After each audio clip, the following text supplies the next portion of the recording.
For 6 years, Sydney Derby Day in the Ninja A-League has been a story of the haves and the have-nots. In the last 12 meetings between Sydney FC and Western Sydney, the sky blue side of the city has enjoyed all the wins, all the goals, and all of the derby delight. But if this season in the Ninja A-League has taught us anything, it's that records are there for breaking, and Western Sydney today are out to reverse the curse at the 13th attempt. And based on form, it could be their best shot yet. The Wanderers arrive off the back of a win. Sydney FC in grip of a club record 8-game winless run. Just the 1 goal scored for the Sky Blues since November. Back-to-back goalless draws in the lead-up. They are stats that tell the story of a side who have found goals and wins hard to come by, but have proven themselves difficult to beat. If there is one fixture that Ante Juric's side know how to win, history tells you it is the one played on Derby Day. Teams out of the tunnel for Sydney Derby 28 in the Ninja A-League, the first of a Derby double-header at Allianz Stadium in the A-Leagues today.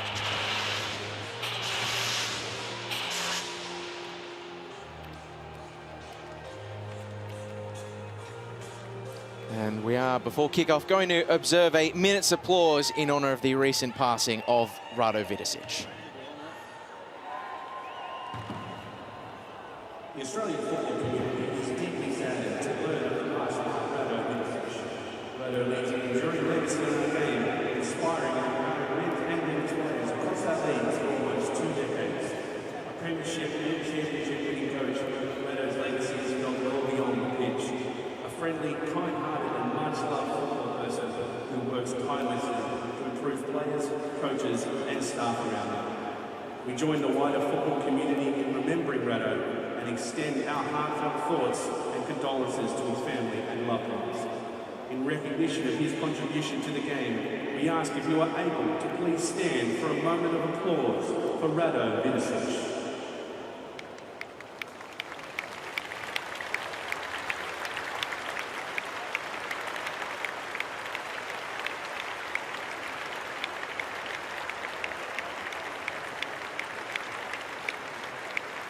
Thank you, ladies and gentlemen.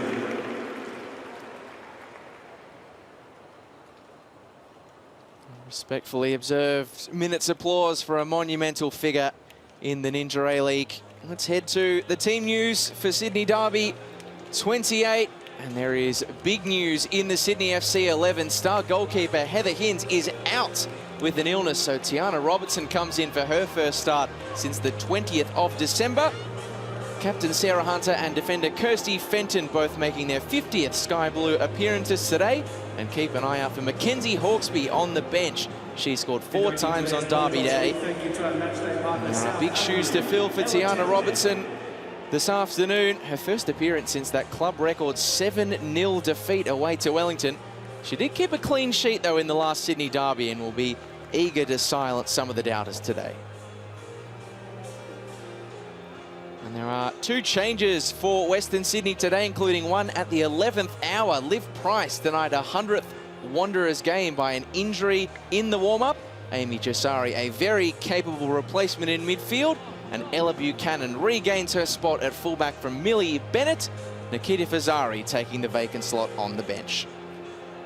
And you are looking at Captain Amy Harrison, the last Wanderer left from Western Sydney's most recent Derby win all the way back on the 20th of December 2019. Scored the opener in a 5-0 win that day. How she would love to repeat the trick this afternoon. It's Derby deja vu where the referees are concerned. Isabella Mosson in charge of this one, as she was back in round 6. Alana Zitch, the 4th official, Vicky Clark and Lucy Hungerford, the assistants.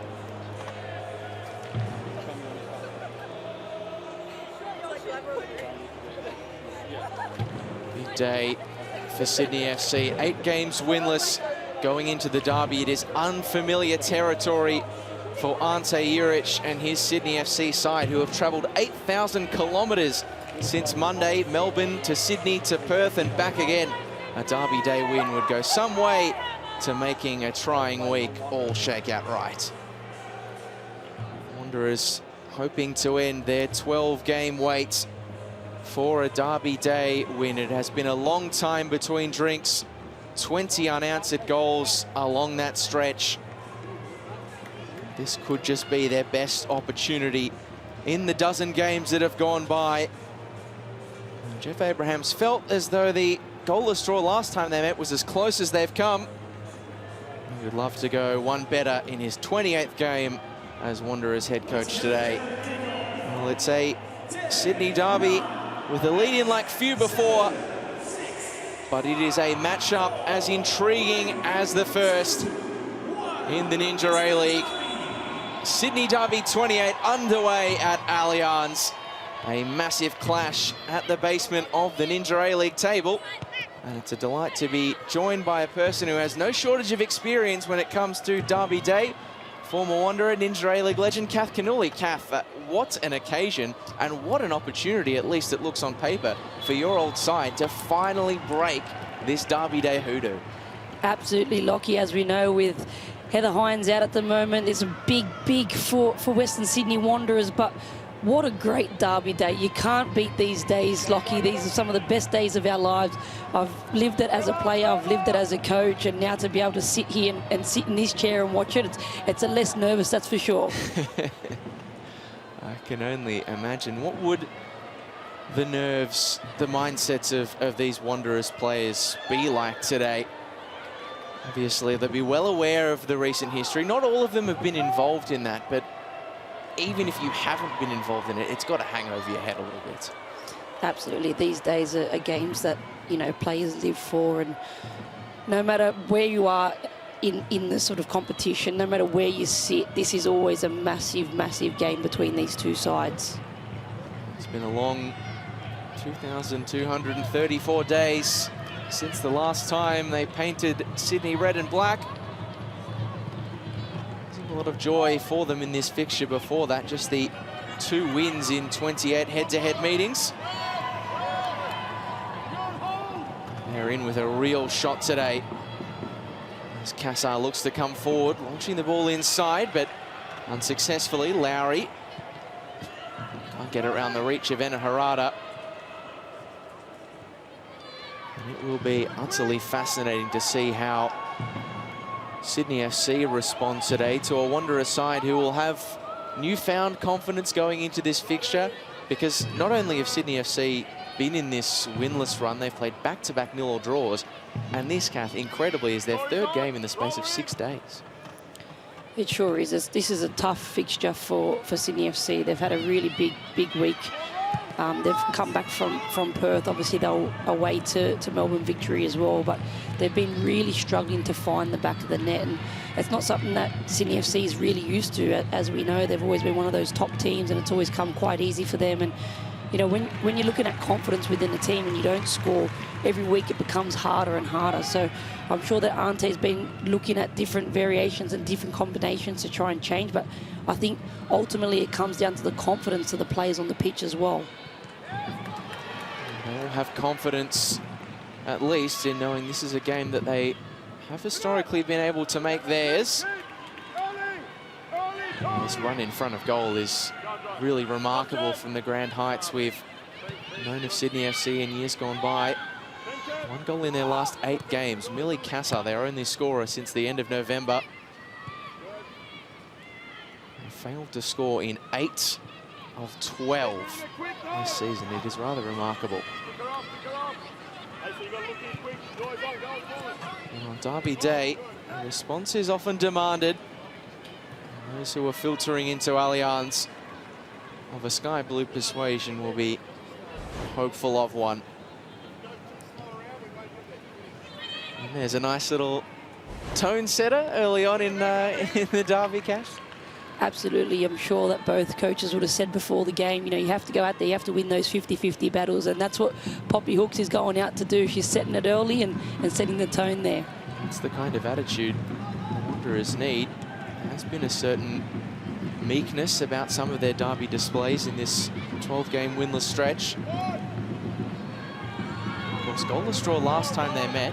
Poppy Hooks was one of a number who said Wanderers probably should have won that one on the day. As this filters out to Ella Buchanan. Back in the starting 11 today, and just overcooking The pass intended for Caspers. Easy task for Tiana Robertson. Massive responsibility on her shoulders this afternoon, having to fill in for such a gargantuan keeper in Heather Hinds, who put together back-to-back clean sheets and a string of outstanding saves amongst that lot. She has been Sydney FC's best player for the last 3 weeks. She's been phenomenal. She's saved them in Perth. I was there live watching the Melbourne Victory game. She saved them in Melbourne as well. She's been phenomenal. One of Sydney FC's best signing of the season, and she's a massive loss today.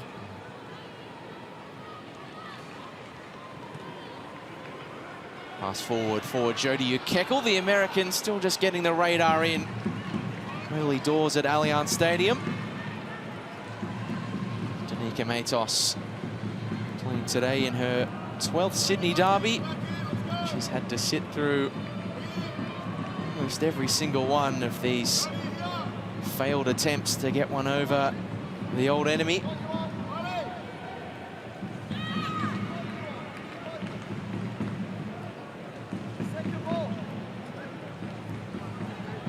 It's the veteran-keeping presence of Sham Khamis who brings us back into play. One of a couple of players who have tasted life on both sides of the Sydney Derby divide.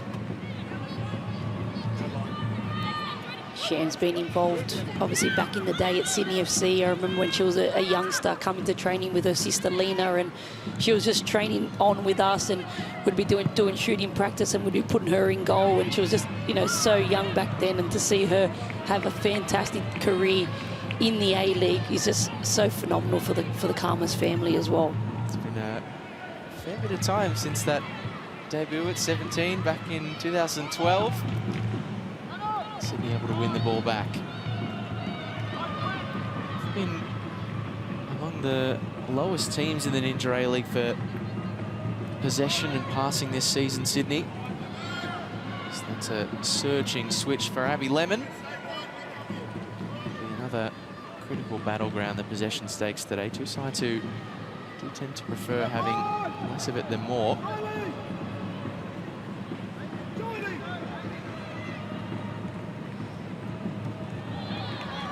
Headed off at the pass that time by 15-year-old Willa Pearson. Really nice work. Great breakaway this. It's Riley Tanner!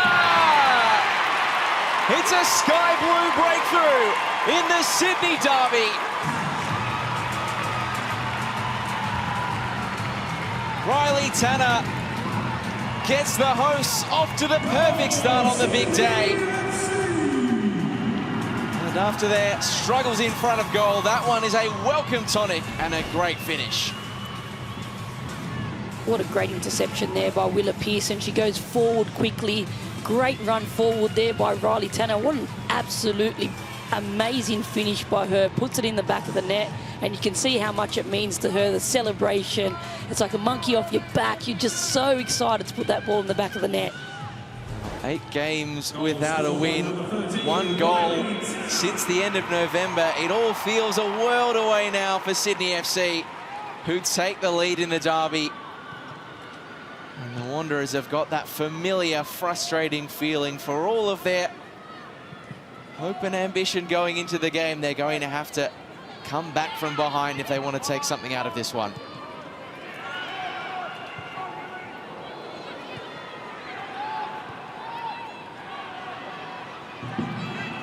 Sydney FC, as though they might be in the groove. The good news is Afkanuli ends this run of goalless games, back-to-back nil-all draws for the Sky Blues. Incredibly, I couldn't believe this going into the game. Had 5 nil-all draws they've been a part of this season. The Ninja A-League league record for most in a regular season is 5. They played in every single one this year. It's incredible. That's a crazy stat, Lockie. Probably not one that you want to have affiliated with your team. But nonetheless, they're on the scoreboard today, and this will give the team a lot of confidence going forward for the rest of this match as well. Good news is Riley Tanner has made all of that warrior a moot point, as you say. And you're quite right to point out the fantastic work of Willa Pearson to win that ball back, to start the move that allowed Riley Tanner to pull off a fine finish past Sham Khamis and leave the Wanderers with work to do once more on Derby Day. Good break by Caspers. Decent cross. Eunice's diverted effort. He was able to work its way out to Danica Matos. Wong Ying sets her sights for the penalty area. Plenty of red and black shirts. And Harada not able to catch that one as she would have liked.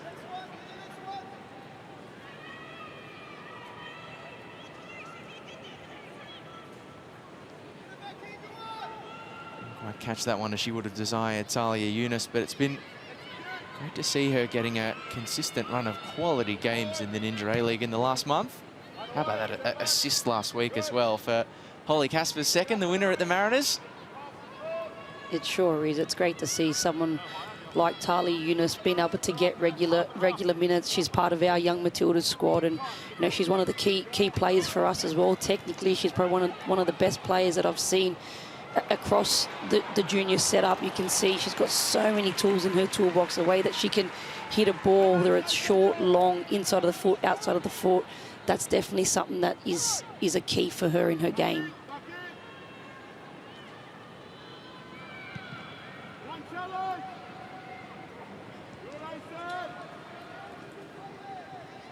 Cassar hiding the challenge of Enna Harada.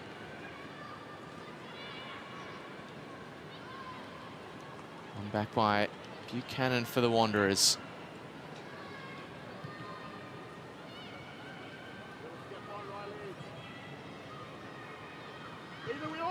Let's pass through the lines from Harada to pick out Talia Younis. Not been able to build too many coherent attacks as yet, the Wanderers. Younis. Muscled off it all legally in the eyes of Isabella Mawson from Sarah Hunter. Fascinating midfield battle between those two today. As Matos makes the interception. Talia Younis getting the eyes up and setting free Caspers. Not much to aim at in that penalty area at the moment. So short she heads back for Younis, who's looking for Yuan Kong, away by Fenton. And Chisari able to gather at the second time of asking.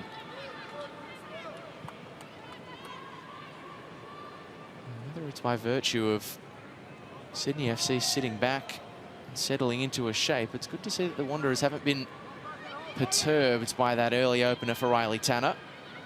Still looking to come forward with positive play.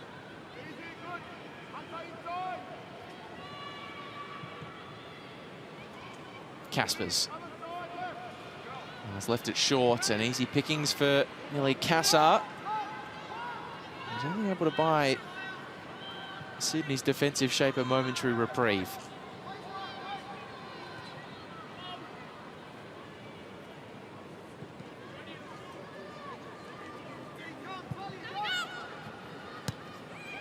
Matos. One back by the Wanderers. Younis. A bit fortuitous, but is able to keep it away from the two sky blue shirts in support. Caspers trying to poke it through for Danica Matos. Jumeth elects for the safety first option.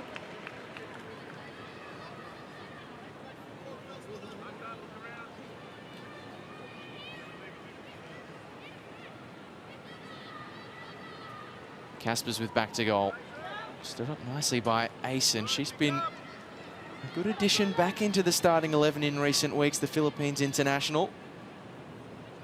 There's been a lot of critique of Sydney's attacking struggles, but their defence has been fairly tight. Madison Asen's been a big reason why.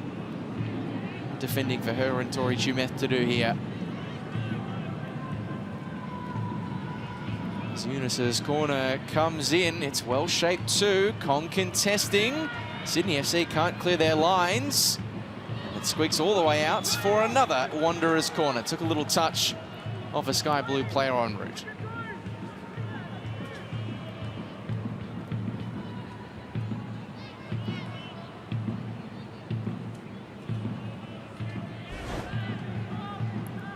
You can see here in the box a bit of a scramble there, but Chisari lines it up on the left foot.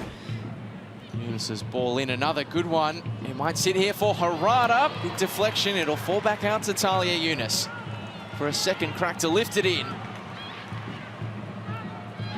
Rado with a couple of bites at it, lost it in the air, but managed to keep it a Wanderers ball for a moment.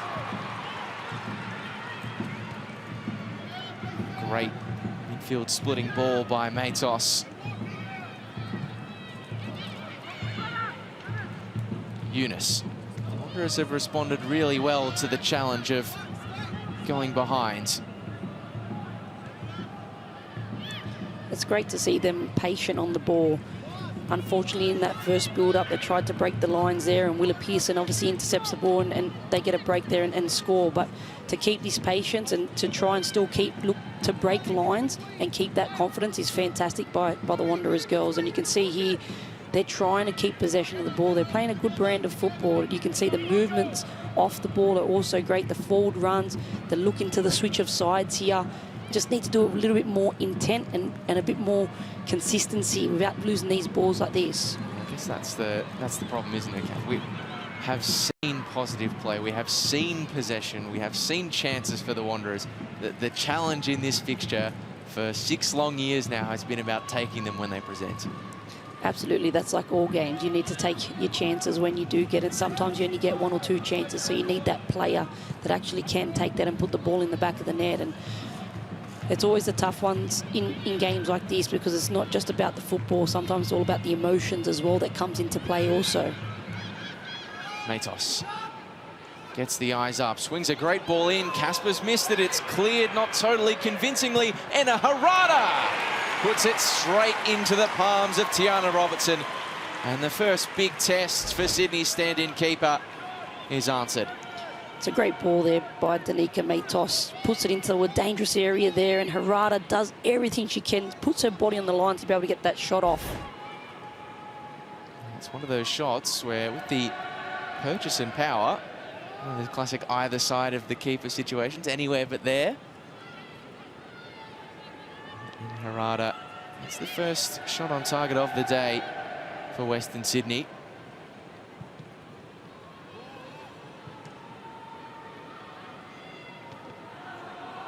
It's a bit of a miscued attempted clearance from Amy Harrison. It works out to the advantage of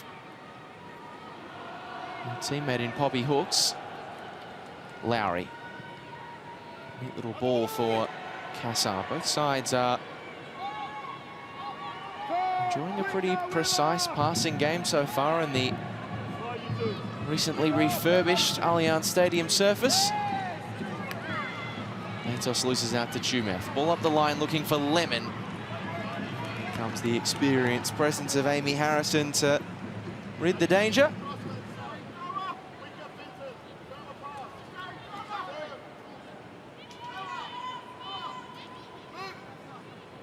Chumeth to the feet of Kekel. In comes Abby Lemon. It's the kind of tenacious defending we've grown accustomed to seeing from Amy Chisari.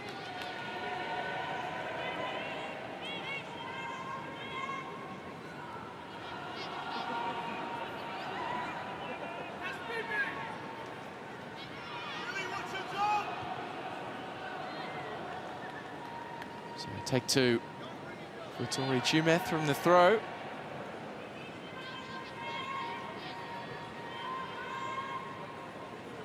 Some mixed feelings about the options that presents.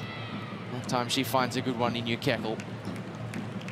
It's never a great feeling when you're the person standing there to have to throw that ball and nobody's moving. It's a rock and a hard place situation. Will it be 3rd time's the charm for Tori Chumeth? It's the same targets. Better result. Chumeth breaks away from the Wanderers' defence. Cassar can keep it free of the clutches of Enna Harada.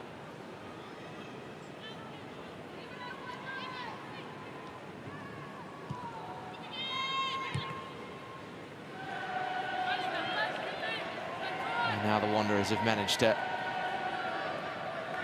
win it back out of that little series of Sydney throw-ins.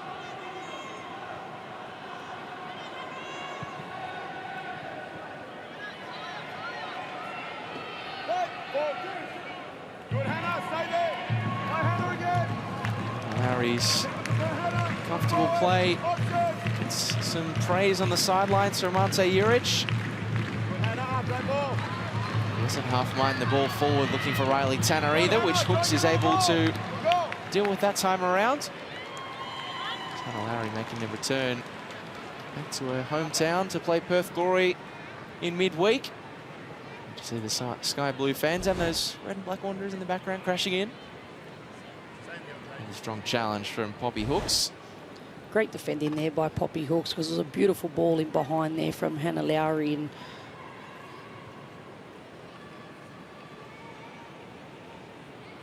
Ante Juric speaking after that Perth Glory, that homecoming game for Hannah Lowry, they said at her best, she is one of the top 3 players in the competition. What do you make of that statement? she's a great player, Hannah Lowry. It's just unfortunate she had that season-ending injury last season, and to see her back and getting minutes, and she's fit in so well. She's just slotted back into this team, and it looks like she's never left.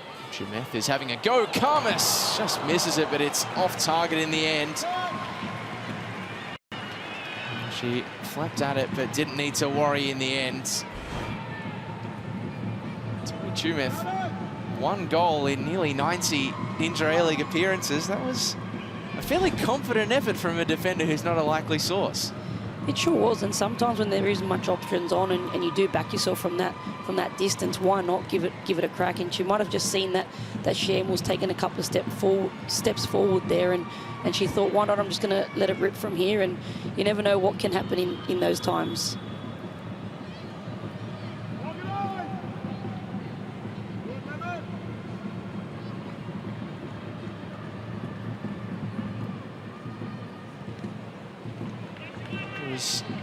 Having a hard time breaking up what's been an awkward past couple of minutes. Not been any major pressure to their goal, but certainly a bit of work required for that defensive line just to be alert and keep Sydney at bay.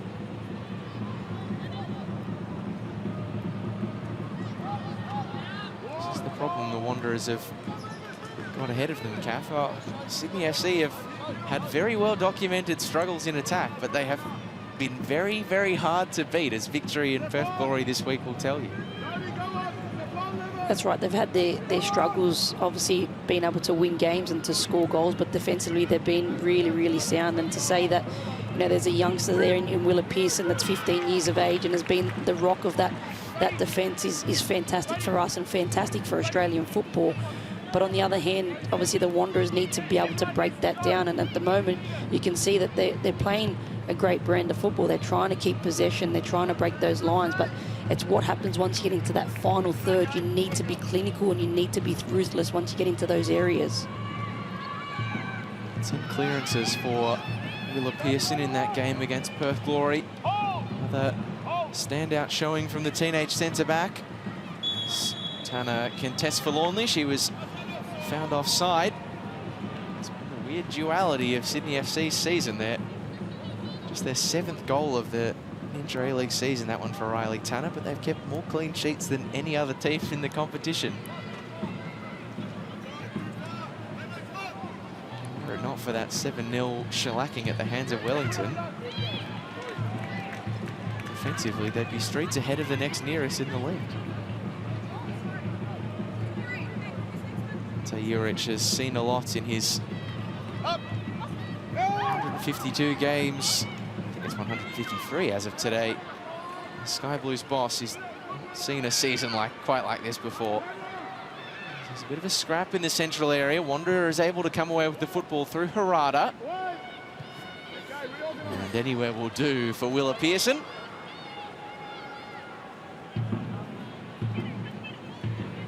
Interesting battle for her today against the Chinese international Yuan Kong.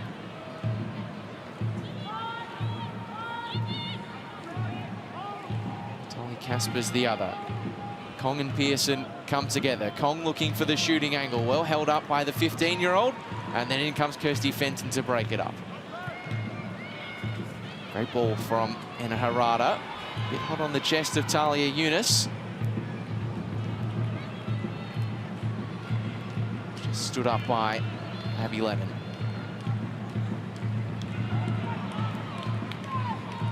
Toss battling hard to Tori Chimeth, some willing physical involvement there between two experienced heads for either side. That is an amazing matchup between those two. Two very, very similar players, great physical attributes, great competitors, never want to miss out on a tackle or a 50-50 challenge. So I'm looking forward to continuing to watch this battle today. Yeah. Tanika Matos, one of those players who, if you want to outwork her, you're going to have to get up pretty early. Run down that flank until there's nothing left to give. She looks to do so once again here. Feeds it to the feet of Kong. A heavy touch from Rado, and Sydney FC able to rid the danger.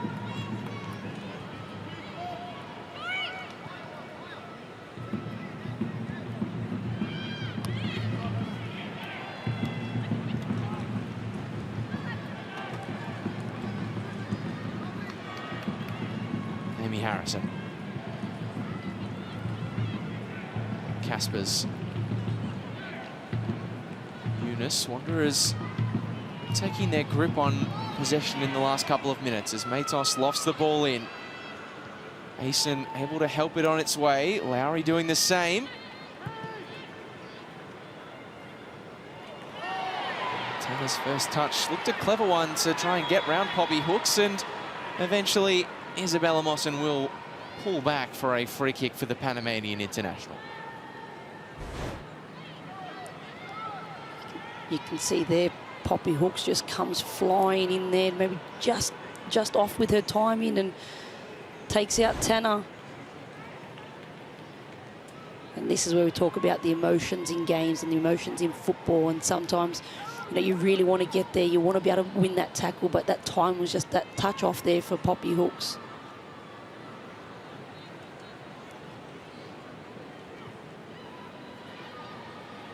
So not a free kick in the end. It is just was just a drop ball for the incidental knee contact from Hooks. If it's to try and retrieve the loose ball.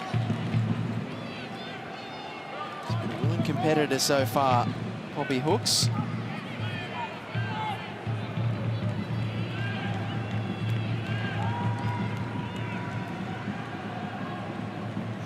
It's Kong in the corner, back to Matos.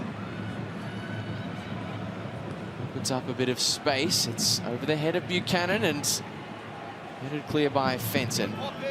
Forwarded back to Tanner by Poppy Hooks. Chisari.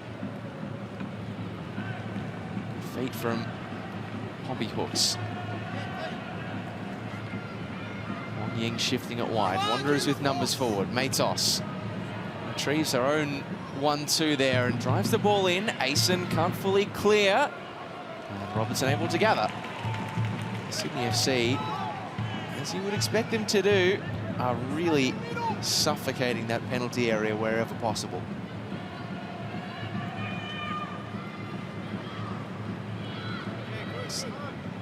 Those have dominated the possession early doors so far, though. Buchanan, great cross in, away by Asen. Chisari. Buchanan, does a shooting opportunity open up for her? The answer is no, and Kekel goes for distance. Nearly 60% possession for the Wanderers. For Jeff Abrahams, probably not enough shots being translated from that bulk of possession. They're trying actively to change that here. Eunice inside for Chisari.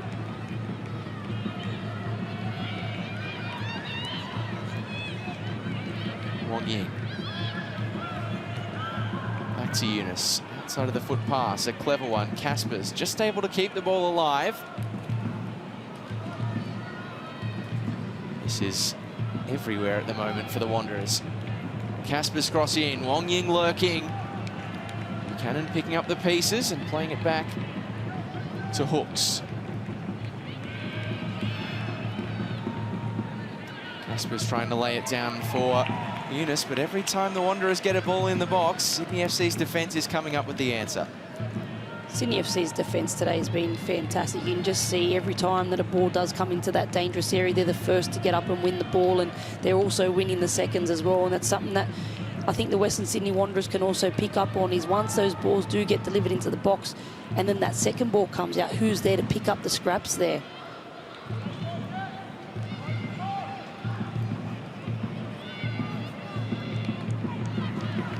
Chisari not quite able to thread the needle that time.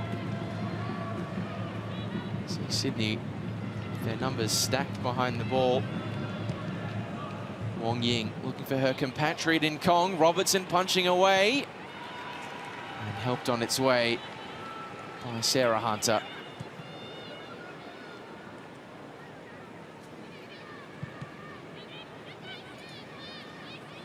She was lucky there, Harrison, as it's dropped in behind for Kong, who, well, perhaps if she had her time again, Kath might have looked to perhaps pluck that one out of the afternoon air and have a shot on goal rather than the header.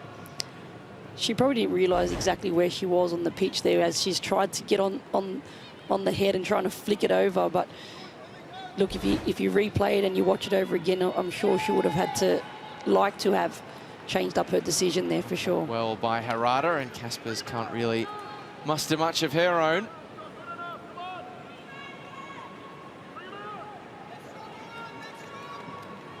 How are you feeling if you're Jeff Abrahams right now? Because Wanderers are dominating possession. They are having a few opportunities on goal, but at the same time, some of that is a consequence of directly how Sydney are playing. They seem to be quite happy to let the Wanderers have the ball and try and play through this very tight defensive line they've set up. Yeah, for sure. And you can see once Sydney FC does win the ball, you can see that they're going forward quickly. They're looking to get them on the counter very, very quickly, and it worked for them in that first goal. The Wanderers are doing great in terms of their build-up, but as you go forward again, like I said earlier, once you get into that final third, it's about being clinical. You want to get crosses in the box, you need numbers in the box. Once that ball does go in the box, when it drops down and you get the second phase, where are the next players? It's not just about that first phase.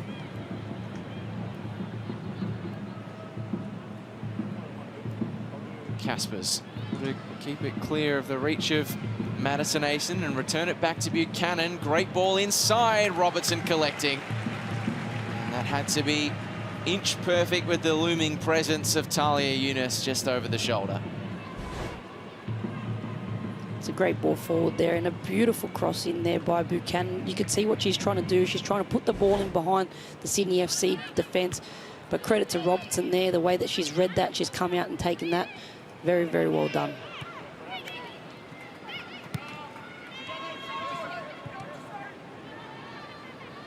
Kekel trying to harass and harangue the Wanderers' back line.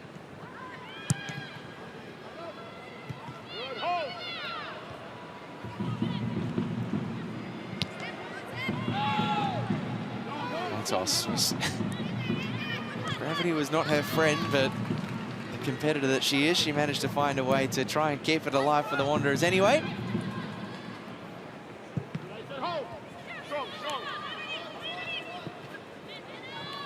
And was just left behind by Sarah Hunter for Abby Lemon.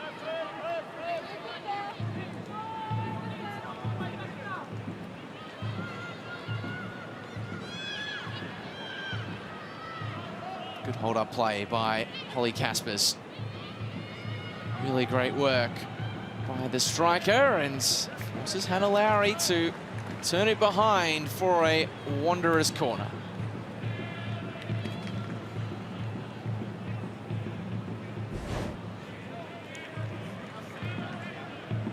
Caspers looking to play that ball into the box, but not many options there.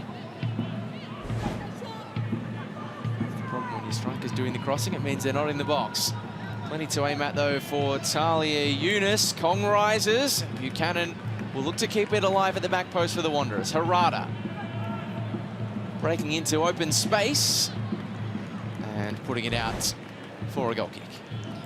Great corner there by Talia Yunus again, just looking for players to be able to attack that ball and get into those dangerous areas.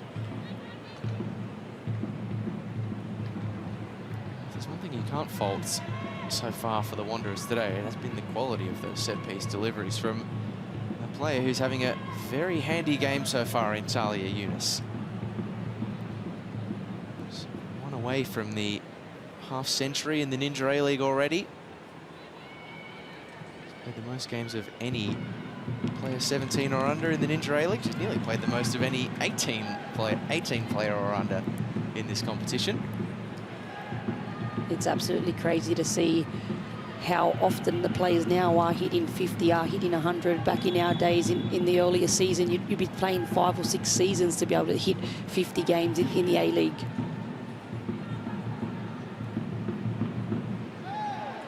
Different, those kind of milestones in the era of the 23, or in this case 22 round season.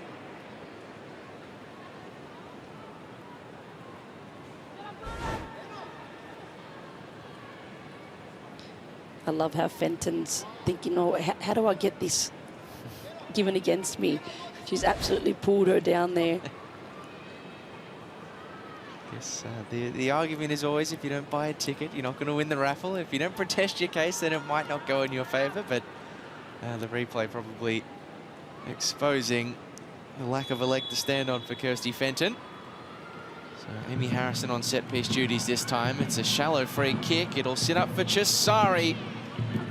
And no Wanderers player could get a touch to divert the shot towards goal.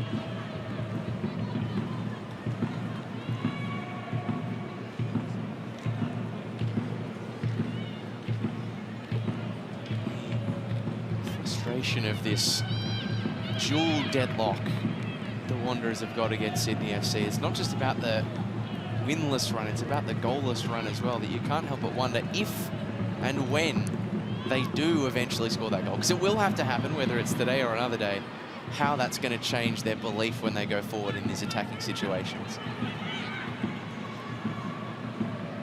So Hannah Lowry looks to mount an attack for the home side, setting a bit of a task for Riley Tanner, but it's well judged by Poppy Hooks. Good defensive involvement for her.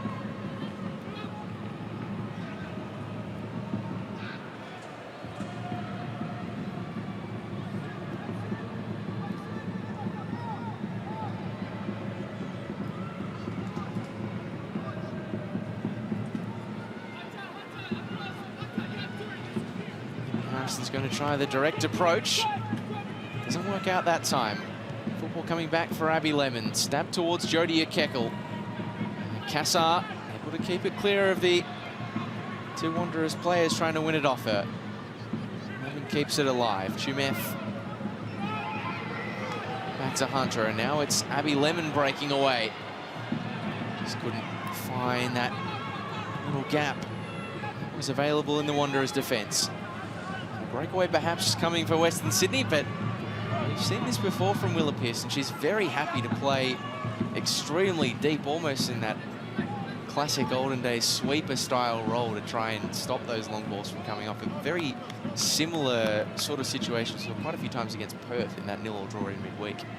She reads it really well. She reads the game quite well, and you can see again when we look back at the goal, the way that she's intercepted that pass. You have to read the play to be able to understand that. And that's something that is one of Willa's greatest attributes.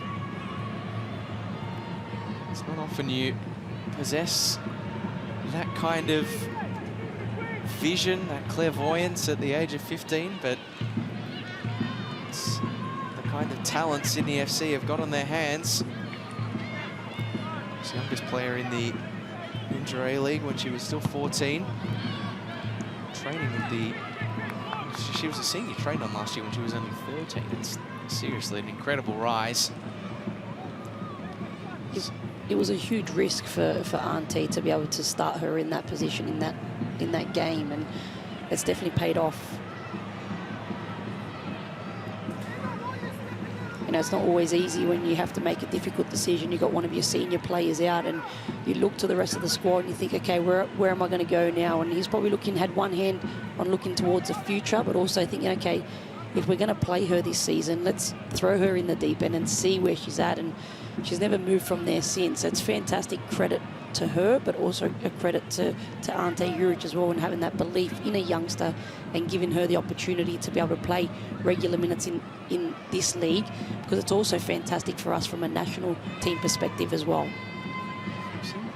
plenty of young players come through the Ninja League in years gone by, but not many start as many games as Willa Pearson has. She's only missed the one game since her debut back in round 1, and that was, of course, that 7-0 loss to the Wellington Phoenix. So her absence in the one game she missed was more than felt. It's all been fairly comfortable for her sky blue defence so far.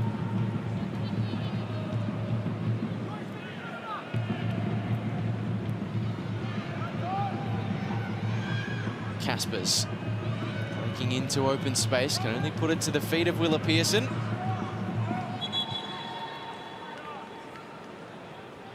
Caspers has gone down in some serious discomfort after that cross, and this doesn't look good for the Wanderers striker. Danica Matos and Talia Yunus straight over.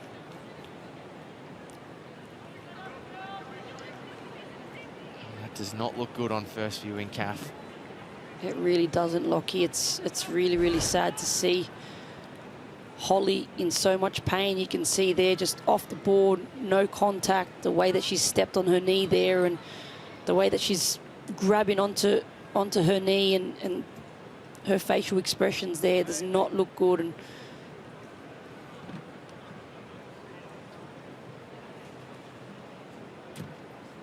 Wanderers medical team going through the kind of checks that you never want to witness as a football fan. It's just that leg that gets caught in the turf as the cross comes in. that's always even worse as well, when you can see a player in pain like that and there is no contact, and the way that they do it, it's never a good sign at all. It's the kind of situation where you do worry about the dreaded three-letter word.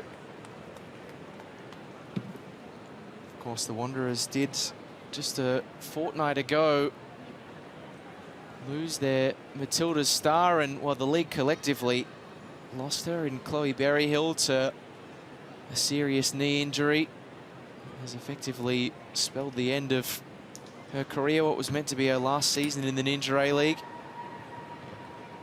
Holly Caspers is at least back to her feet, which is good to see, but facial expressions still concerning as the applause comes through from Allianz Stadium. I'm sure in amongst that smattering of Wanderers and Sydney FC fans will be her family as well, of course, her sister, Maddie Caspers, currently out with injury as well.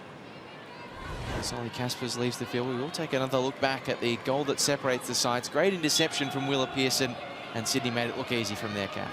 Absolutely, it was a great interception from Willa Pearson, and the way that that Sydney looked to go forward quickly, and a beautiful finish from Riley Tanner. As the player reduced for the next couple of minutes, as Eunice looks to find Kong, and it only finds the arms of Tiana Robertson, the cross, who she's gone down. It's a great little ball in there by Talia Yunus, looking to just sort of chip that in behind there to look for a run. It was just unfortunate that Kong couldn't get more onto it. If Kong makes contact, that could have been trouble for Tiana Robertson. It was a tight angle to goal. As the Wanderers, they're going to restart play via the throw. Wanderers probably want the ball to stay out so that they can bring the substitution to fruition. Alyssa Rungsard is getting ready to replace Holly Caspers. She is the 17-year-old, recently returned from a trip overseas, but unfortunately her arrival spells the end of the day for Holly Caspers, who we keep in our thoughts. Hopefully that injury not as serious as it looked. Alyssa Rungsard, who went as close as any Wanderer has come to breaking their goalless derby drought against Sydney the last time out, is injected. She most certainly will. Can Lee inject plenty of pace and trickery into this Wanderers attack will the 17-year-old star? She sure will. She's been great coming off the bench for Western Sydney Wanderers as well. But it's a really sad sight here to see Holly Caspers. You can see how devastated she is. She knows exactly how bad this injury is, and it's not great for her or the Western Sydney Wanderers. It's tough to watch. That's a good touch, though, by Yuan Kong. Cleared away by Cassar. Holly Caspers has only just turned 26, celebrated her birthday last Sunday. She's already had her fair share of injury troubles, including last season. We wish her all the best as Eunice darts the eyes up. We've stepped into 2 minutes of additional time at Allianz Stadium. And Robertson happy to watch that one out for a goal kick.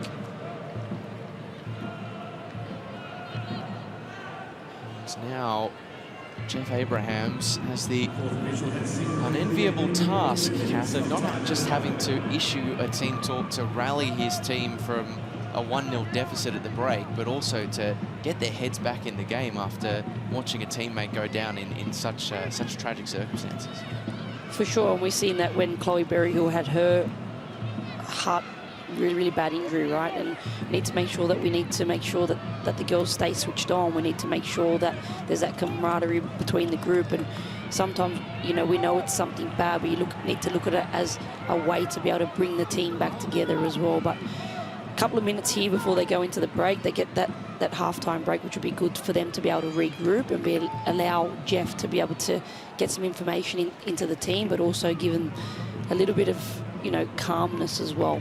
Well, you're probably right. The good news is that they do get a break. They didn't have any such luxury when Chloe Berryhill was lost to injury, and I don't think it was a coincidence that Brisbane Roar ended up scoring in stoppage time 30 seconds after the resumption of play in that game.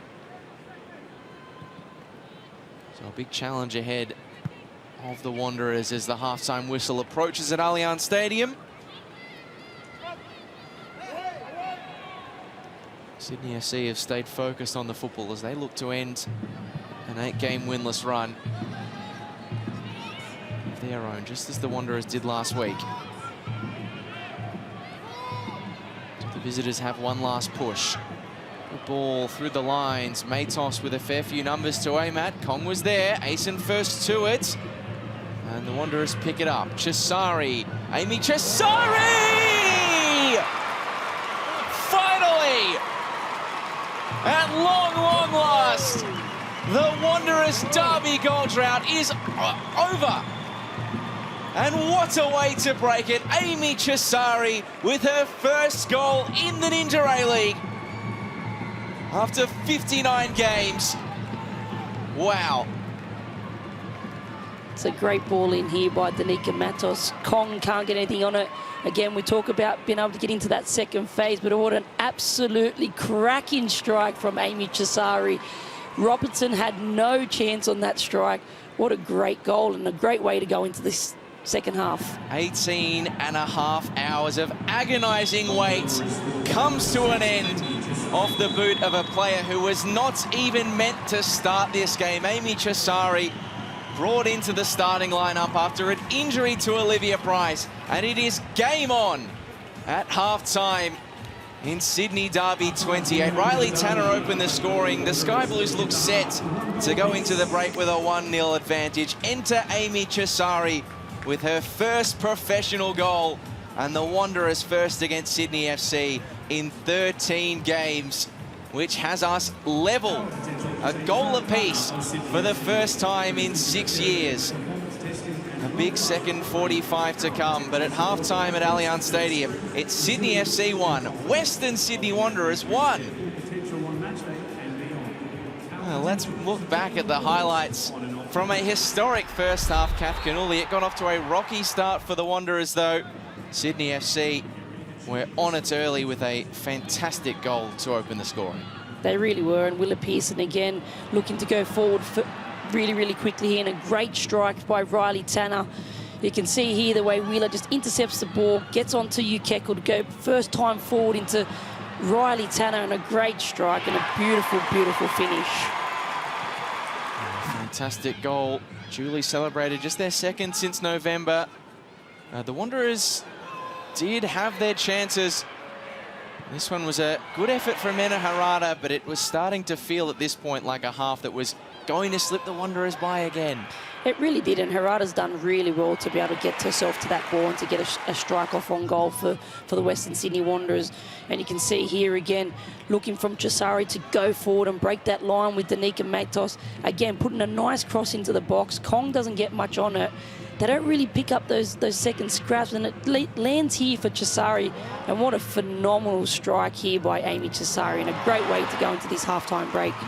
As first goals in 6 years go, and as first goals in the Ninja A-League go, they don't come much better. Let's have a quick look at the stats. Sydney, well, they've made their 3 shots count with a goal, but the Wanderers getting an equaliser that their shot count and their possession count deserves, which means it's all to play for in the Sydney Derby on the other side of the break.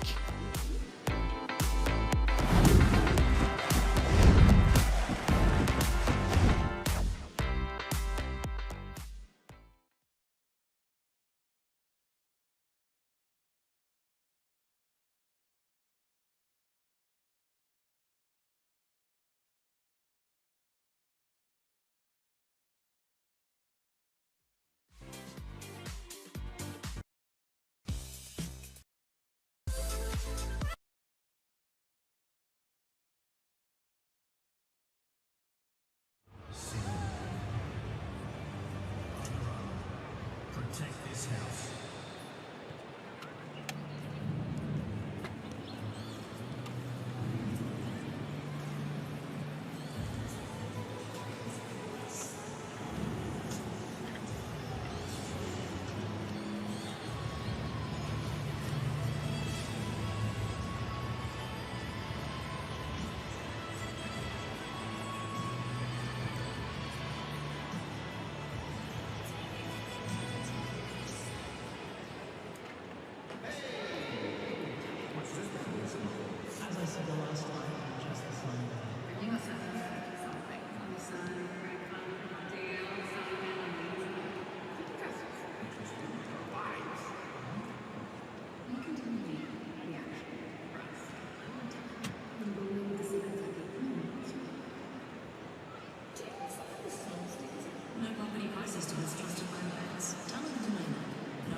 Welcome back to Allianz Stadium, where for the first time in 6 years we are level with scores on either side in the Sydney Derby. 1-1 between Sydney FC and the Wanderers. A big second 45 to come, and a player who would have loved to have been part of it was Chloe Berryhill, of course. She did see her career, her stint at the Wanderers come to an end with an injury, and the Dub Zone Clue looked back on a glittering career earlier this week. It's Elise Perry, replaced by a youngster who's got dynamite in the toes, Chloe Lagazzo. Lagazzo, top corner pigeon. How about that from Chloe Lagazzo? Now, Lagazzo, oh, it slipped past Wyman. And the roommates have been working on that celebration for a while. Lagazo!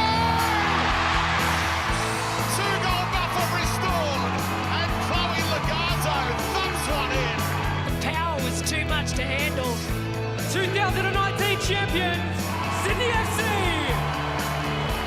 Thunderous strike from Rangers. Lagazo doing the same here. Oh my word! And lifting it into the box and sits up. Lagazo!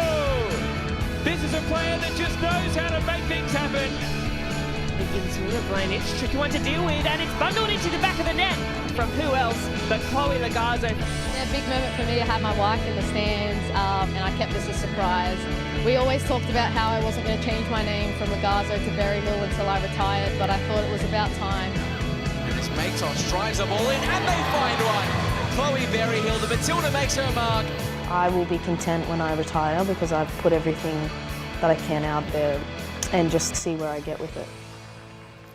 What a career, what a legacy. Chloe Berryhill, thank you for everything you've given to the Ninja A-League. And Annabelle, you pointed yourself out earlier in the clip. You've played against her a couple of times. Is there any sort of lasting memories you have of what it was like to play against someone like her?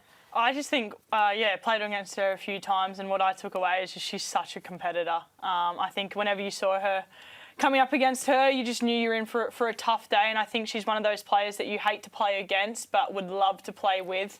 Obviously, I'm friends with a lot of her teammates, and they speak so highly of the high standards that she drove. And I had a little moment with her in the tunnel this year in her first game back in the A-League, and you could see how excited she was to be back playing.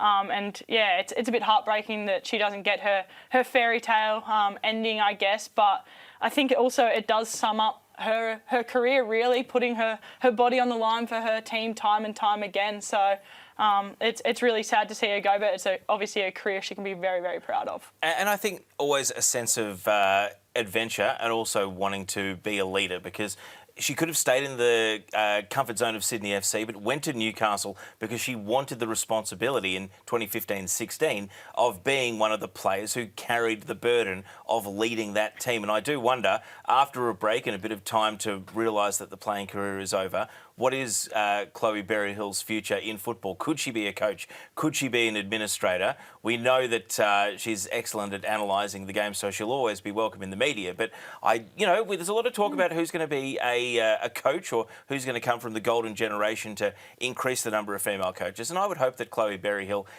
gets the bug, even if it's not there now, at some point in the future, because the way people talk about her leadership and the word you used, Annabelle, standards, I think that's what you look for in a coach to set the tone at any club. The game will be better for having her in as a coaching capacity as well. So we do wish her all the very best in her recovery.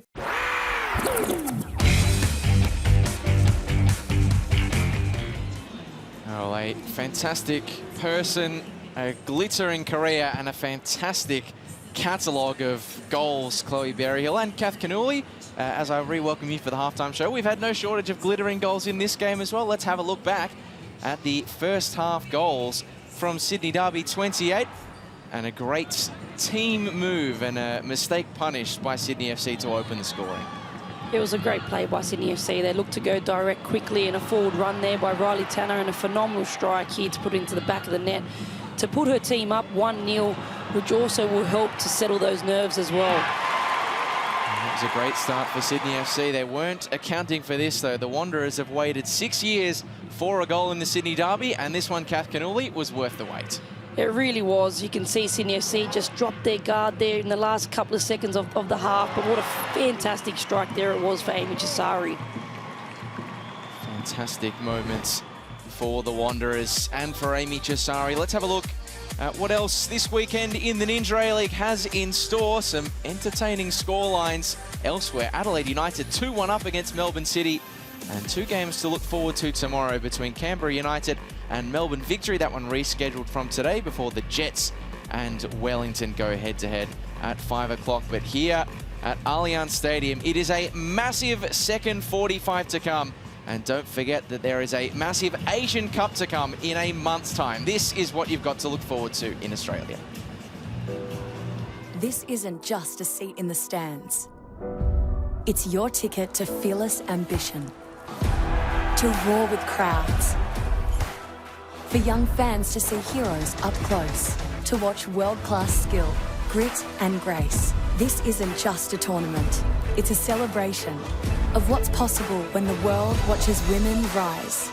Get your ticket to Dream. AFC Women's Asian Cup Australia 2026.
Please welcome back onto the field of the Wanderers and your Sydney FC.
.45 minutes to play, all to play for in Sydney Derby 28 at Allianz Stadium. 1-1 between Sydney FC and the Western Sydney Wanderers.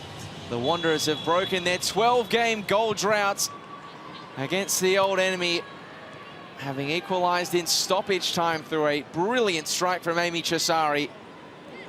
Can it lead them to their first win in 12? It's a big half to come as two players have gone down, and Sham Karmas gathers the ball, and well, it will allow Isabella Mawson to break play, and Kath Canoli a breakneck start to the second half. This is what happens when players are going in to go and put their body on the line, and it's unfortunate there for Sarah Hunter. She's really hit that ground quite hard there, and it doesn't look good there. Totally accidental from the first half goal scorer Amy Chisari. She just got her foot stuck on the ball and slipped over, collected Sarah Hunter in the process. That slam of the temple against the turf, not a pleasing sight.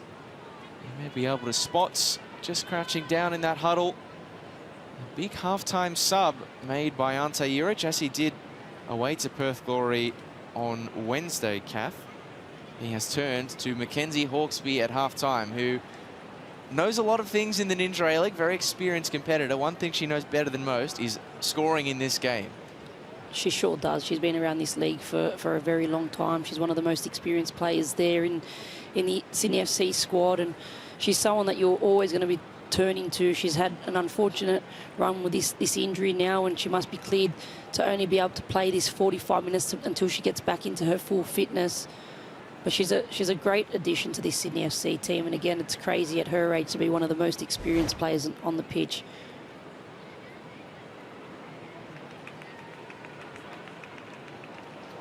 Ouch.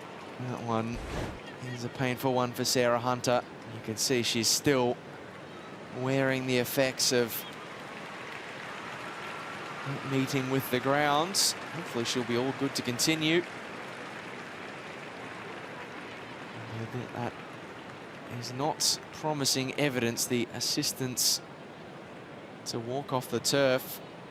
They've already lost one player to what looks a serious injury in the first half. Holly Caspers going down with a knee complaint.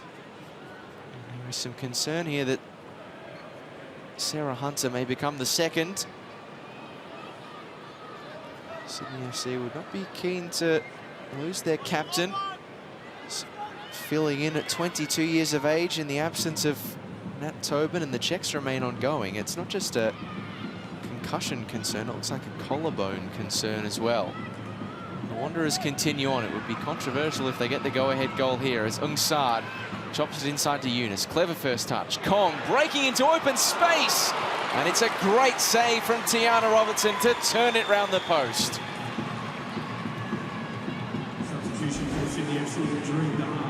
Coming off number 7. It's a great little play here by the Wanderers. Great ball there by Eunice. A great turn there by Kong. I don't think she realised how much time and space she had there, but nonetheless, it was a great save there by Robertson. And great to see Sarah Hunter coming back on as the corner comes in. Flapping at it was Robertson. Ying has a stab, and the 22-year-old goalkeeper is able to gather at the second time of asking. Filling in today for American keeper Heather Hinds, out with illness today. Joined Sky Blue absentee list that includes the aforementioned Nat Tobin. No Indy Dos Santos this season with that ACL injury. Maddie Caspers and Shay Holman both absent at the moment too. So there is some context for their struggles this season. They are missing some key pieces.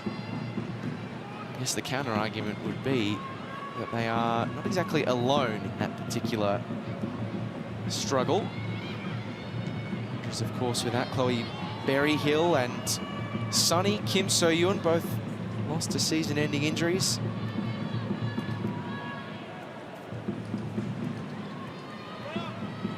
They've had 15 minutes of break time to revel in finally breaking the duck against the Sky Blues. How do you think that goal, that long-awaited goal against Sydney FC, is going to change the mentality for the Wanderers in this second half? Because the monkey on the back has been hanging there for such a long time. Maybe it has restored some confidence to them as Yuan Kong is blocked cleverly by Willa Pearson. Chisari trying to move the magnets ahead of her. Short she goes to Eunice.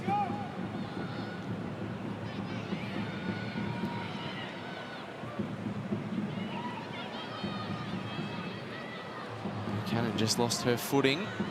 Battle with Fenton to retrieve the ball, and Buchanan sent into the turf, so I see there's a free kick coming for the Wanderers here. You can see here Fenton just really not having to give that foul away. She's got her back to goal there. She's got her in a corner. A little bit of frustrations there by Fenton. Buchanan has been busy down the flanks today, as the fullbacks in this team often are. As Eunice's ball in is towards the front post, away by Lowry. And Eunice will have a second crack. Oh. Whistled past the frame of Tiana Robertson's goal. She saw Amy Chisari's effort in the first half to open the scoring for the Wanderers and thought, I fancy my own chances. And that's a type of technical ability that Talia Yunus has that a lot of players, you know, don't have in their locker, and to be able to see the youngster be able to pull that out and have the confidence to want to hit a ball like that first time is fantastic.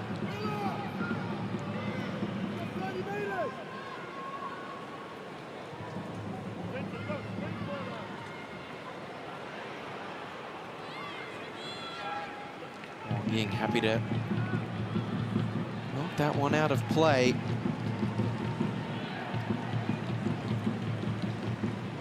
Chumef thwarted by Talia Yunus, but only momentarily. Yunus had run the ball out of play.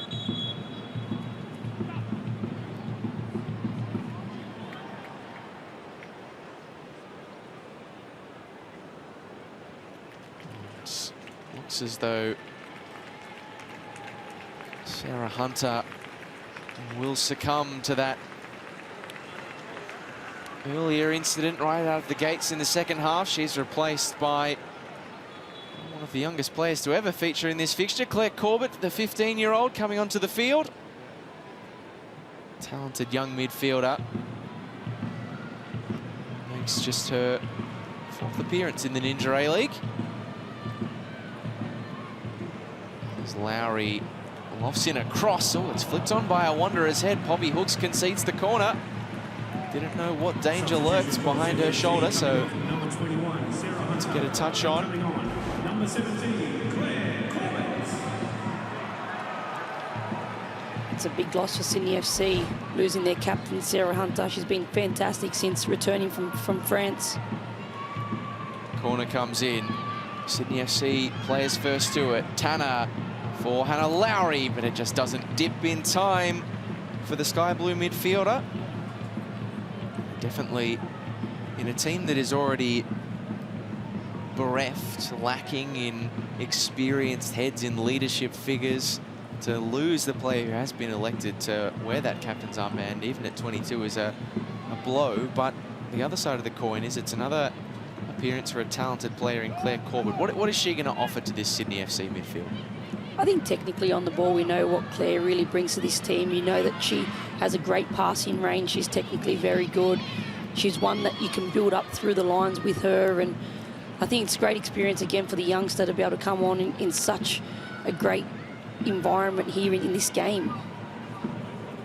Speaking of talented youngsters, Talia Yunus. Perfect ball from Chisari. Great exchange of passes this from the Wanderers. Great turn from Ella Buchanan. Good save, and on the rebound the Wanderers. Oh, it's chaos, and they cannot work it in for the go-ahead goal. How has the ball stayed out there? Tiana Robertson making the initial save. That would have been an unbelievable goal. This little combination play there by Yunus, Chisari and Ensard, the youngsters. That ball doesn't go on the back of the net. I just don't know how. Rado was practically trying to run the ball in, going full pelt after a very solid save from Robertson, but that was nearly some proper calcio from the Wanderers.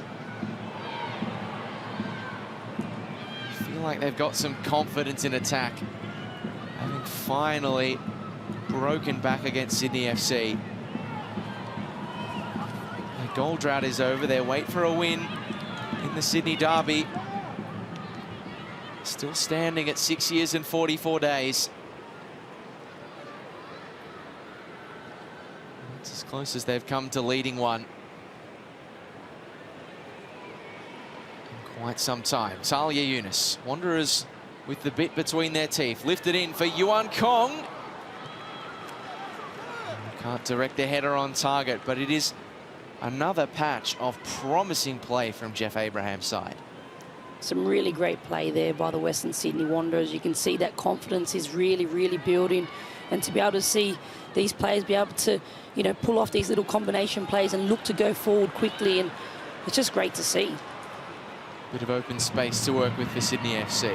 Mackenzie Hawkesby, the halftime sub. Early ball in for Abby Lemon. Wanderers rid the danger. Back for Hannah Lowry. for the first time in a long time, we've got a proper game on our hands on Derby Day in the Ninja A-League. Plenty of close score lines in this 6-year stretch. So many games where it felt like, even with a narrow lead, Sydney had the game in their spell. This does not feel like that kind of game. As Eunice lets rip, and no save required for Tiana Robertson that time. She's playing like a midfielder possessed so far in this second half. You could see the attacking intent in the eyes there almost.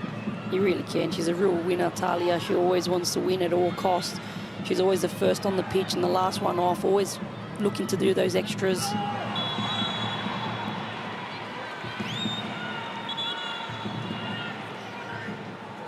Harrison free with her feedback for Isabella Mawson. Let's take another look. Is there a case to answer for there, Cap? I think Amy should just keep running back and get in her line, because it's a clear foul there on Abby Lemon. The captains are the only players allowed to speak to the referees these days. But when the captain is also the player who gave away the foul, that makes it a bit of an awkward situation. Pearson straight up the middle. Lemon working it wide. Chumeth urging numbers forward to attack this cross, but it's straight at the keeper, Sham Kamas, with a comfortable collection.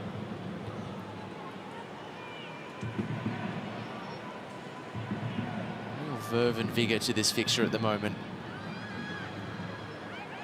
like we have not seen in derbies gone by. Ungsad flicks it wide to Buchanan. Cross takes a little touch. Missed in the air by Ungsad. Buchanan. And another cannoning off Ungsad, whose effort towards goal is dealt with by Tiana Robertson.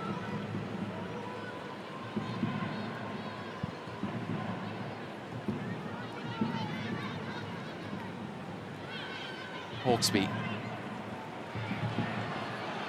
asking the most of Riley Tanner, who is among the fastest in this competition, but not that fast.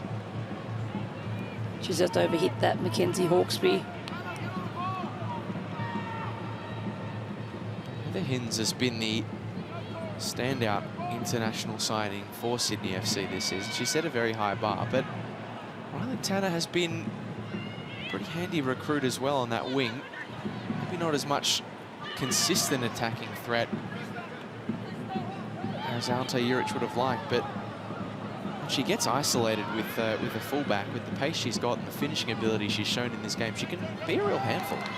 She really can, and you can see that in glimpses. You can see the way that she can take players on 1v1 and the way that she uses her speed to be able to get past defenders. And sometimes, you know, it's about being able to use your super strengths, but also being able to combine and be able to sort of, you know, work it with other players as well. And I think that's something that she really struggled with in her, you know, start of the season here with Sydney. Talia Eunice heads short. Amy Harrison bending ball into the box, allowed to drop inside. Wanderers lead. Alyssa Ungsad off the bench onto the score sheet. And the Hoodoos continue to tumble for the Wanderers. And the goals are like London buses. They've spent 6 years waiting for one, and now two have come at once and they're in front. It's a beautiful set piece there by the Western Sydney Wanderers. You can see exactly what Amy Harrison's trying to do. She's just curling that ball into that back post there, and Ensad's been a fantastic addition off this second half as well. She's just hungry for it. She's in those areas. She's looking to pick up those second balls, and it was only a matter of time that this goal was going to come for Ensad. Wow, 30 minutes to play.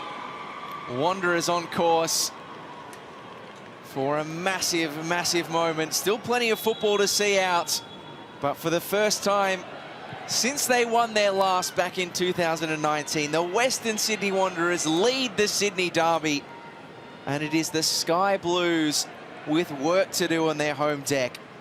And it's a second Ninja A-League goal for Alyssa Ungsad, who spent the last few weeks out of the team on tour in the UK with the Australian schoolgirls team. Who's only just finished, I was about to start year 12 at Blue Mountains College. I'm sure there'll be a few celebrating families in the mountains watching Melissa Ungsard score on Derby Day.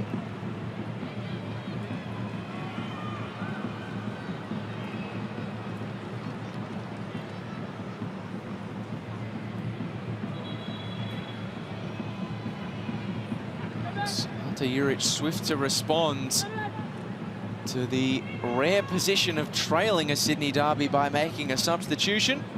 Abby Lemon, who couldn't keep that goal out on the line earlier, is replaced by Amber Luchtmeijer.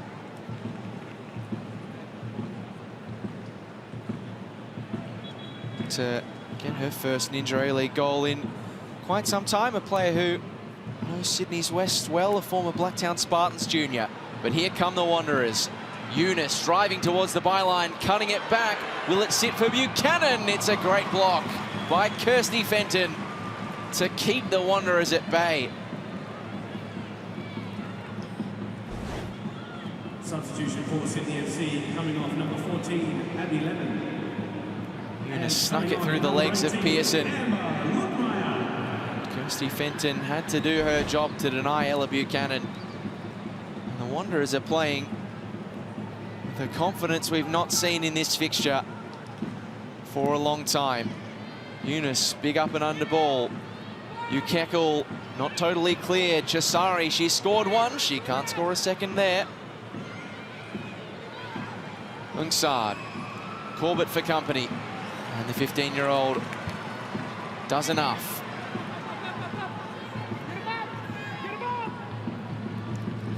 Sydney FC are really weathering the storm here. The Western Sydney Wanderers have been fantastic in this second half, and they're really taking it to the Sydney FC squad, and it's been a real struggle for Ante Juric's team.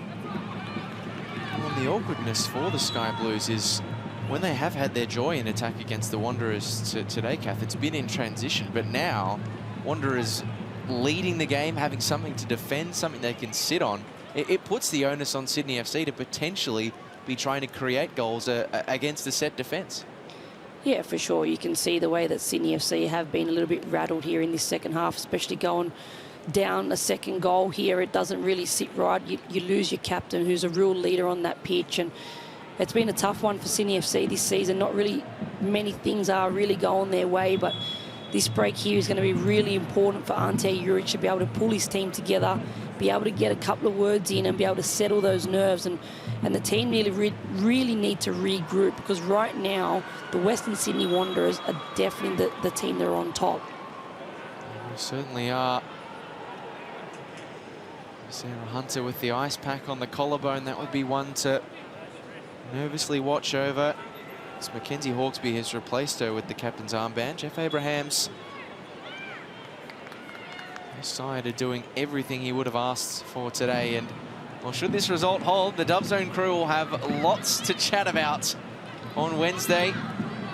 You can watch that on the A-League's YouTube channel, the A-League's app as well.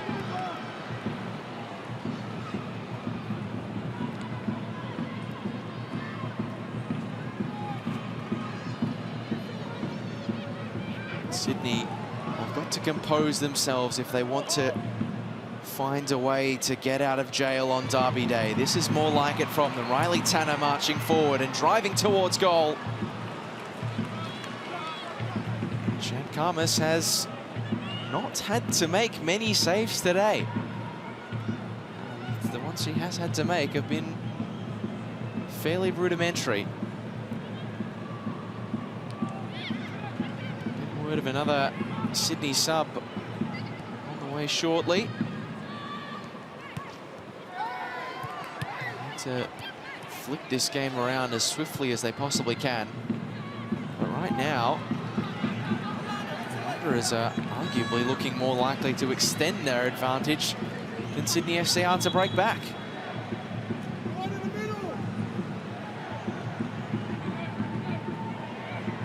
Sub coming through for the Sky Blues. Kirsty Fenton replaced by Ruby Sullivan, who, like Tiana Robertson, makes her first appearance since that 7-0 defeat to the Wellington Phoenix 36 days ago.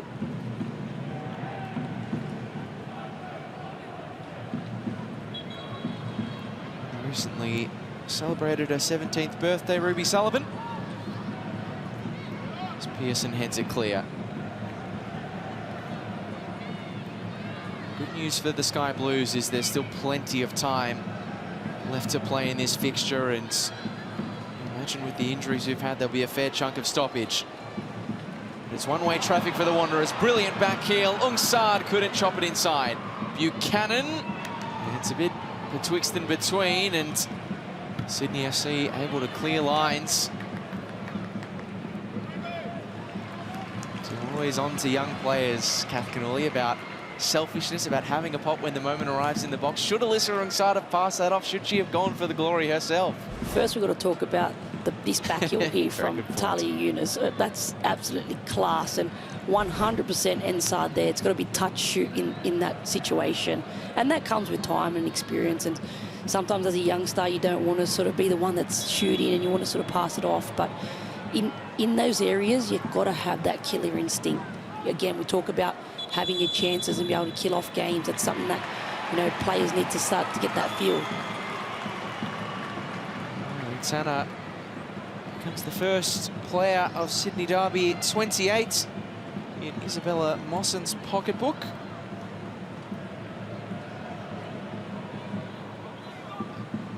You can take Ungsad's unselflessness if you like, but she's the reason the Wanderers lead. You can't help but appreciate the quality on display from Talia Yunus, who has been among, if not, the Wanderers' best today.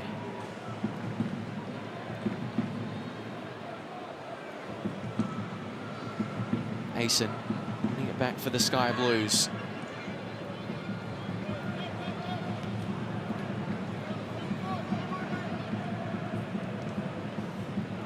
To take a point away from this fixture, Sydney FC, they're going to have to do something they haven't done since the 15th of November, and that is score multiple goals in a game.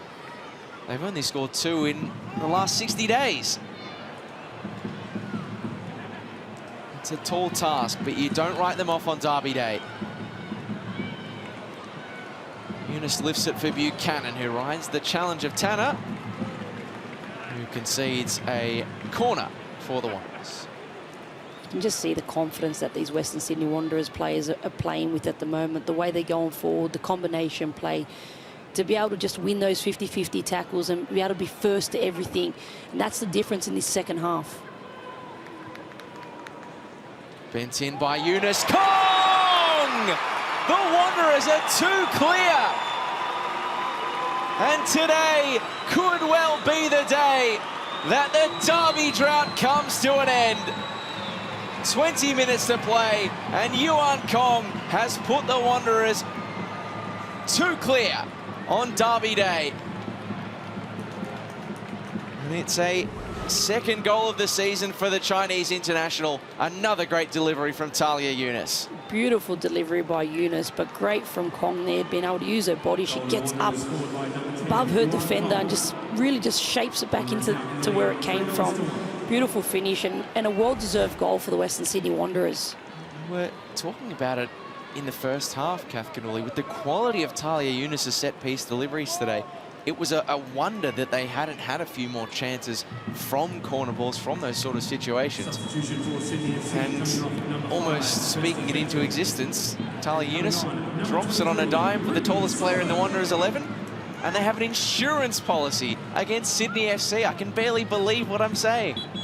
This is unbelievable for the Western Sydney Wanderers. Not only the players, but the fans and everybody that's been supporting this team for such a long time. I've been there from the very beginning. Again, we know that we haven't won many derbies and it's not over yet. We can't say anything just yet, but what a great, great opportunity for these girls to be involved in this game and to be able to take this lead at 3-1 at the moment. And really, they've just got to really keep working together and really run with it. Well, this is a big mountain to climb now for Sydney FC. Still 20 minutes to go. If they get one back quickly, it's on again. They will be having to pull off the kind of comeback that we've grown accustomed to seeing from the Sydney FC of old, prime Sydney FC. Does the present day 11 have the same sort of mentality in the locker?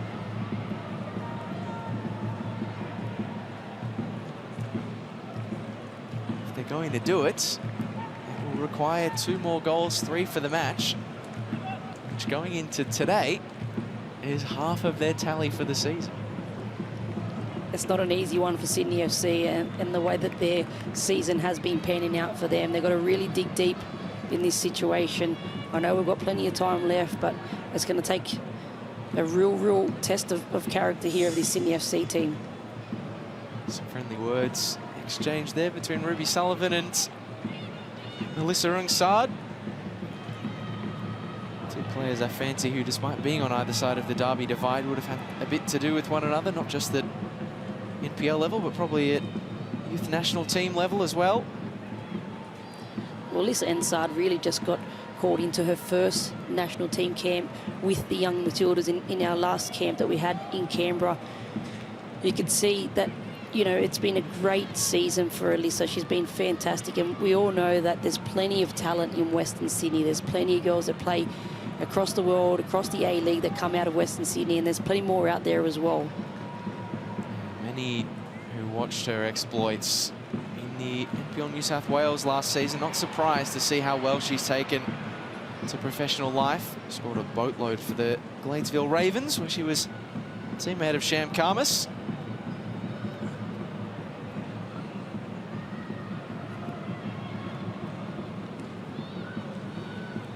If you're just joining us belatedly on Derby Day, don't refresh your set. It's not a glitch on the scoreboard. Western Sydney really are 3-1 up in the Sydney Derby. They did not score a goal in 18.5 hours against the Sky Blues. And after breaking their drought through Amy Chisari right before the halftime break in this one, they have added 2 without reply, courtesy of Alyssa Rungsard and Yuan Kong.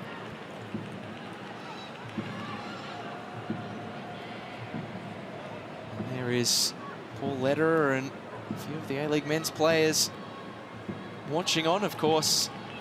This is just the first leg of a Sydney Derby double-header in the A-Leagues. As things stand, it's off to a good start for the Wanderers. It's a yellow card for the halftime sub, Mackenzie Hawkesby. I think Mackenzie just sees that Kong just gets away from her there, but probably not needed to having to draw that foul. There was plenty of Sydney FC players back behind the ball there. But she knows, she gives the referee the nod and takes the yellow card and moves on.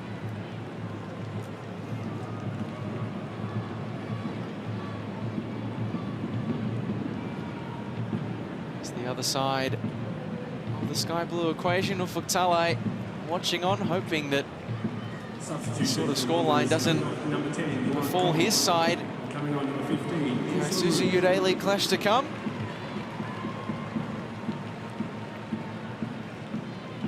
There's confirmation of that yellow card for Mackenzie Hawkesby. 2 Sydney FC players walking the tightrope now. A-League Tanner the other. To Mark Ella Buchanan now. Harrison lifts the ball in, and try as she might, Yuan Kong couldn't bring it down.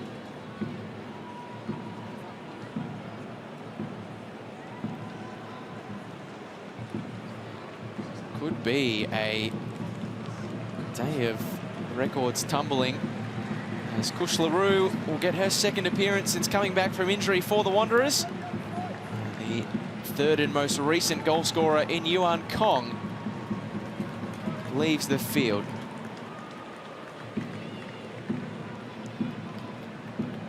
So a bit of extra pace for the Wanderers in the form of Kush LaRue. Played her first game of the season off the bench last week away to the Mariners. As mentioned, it could be a day for a few more broken records in what's been a season of them in the Ninja A-League. Elsewhere in the competition, Adelaide United have knocked off Melbourne City today, their first win against the reigning premiers since 2021.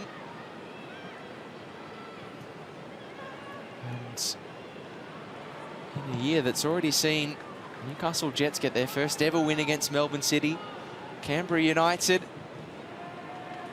ending their barren run against the Victory, Adelaide doing the same against Victory in the original rivalry.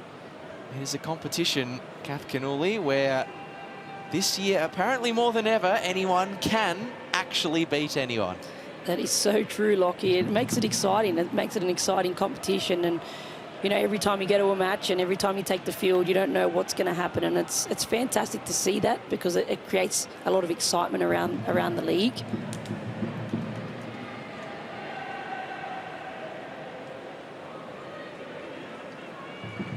Very few historic certainties in recent years in this competition. This fixture is usually one of them. Not today, as things stand. 13 minutes standing between Sydney FC and the end of their derby dominance. Western Sydney and a long-awaited return to derby bragging rights. Kekel. It's a good ball. Lowry was shielded away from the on-rushing Wanderers. Sullivan drives it low. Luchtmeijer lost it. And Hooks heads for touch.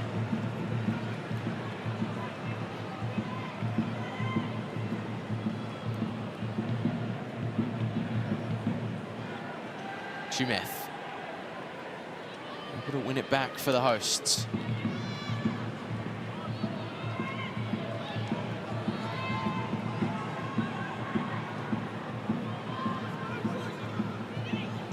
The opposite tale of what we saw in the opening half, where when Sydney led, they were more than willing, more than happy to sit off, let the Wanderers have the ball. Now, with 12 minutes to play, the opposite is true.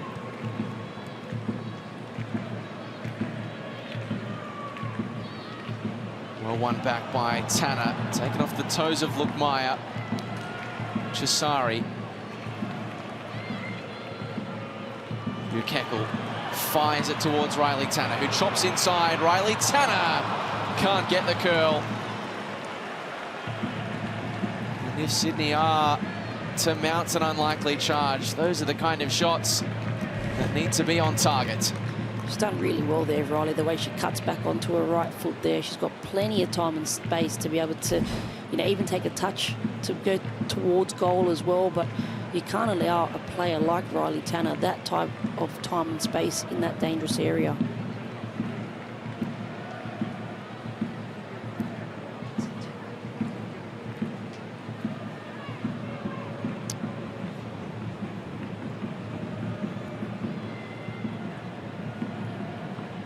Launched long by Champ Karmas. Kushlaroo scrapping. Sky Blues able to win it back.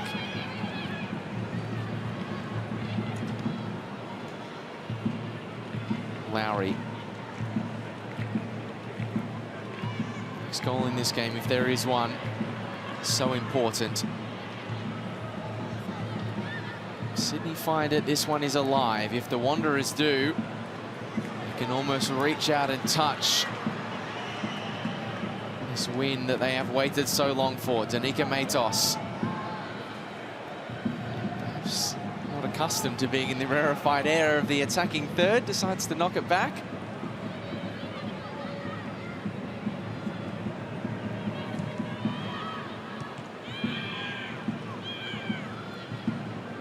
Hooks.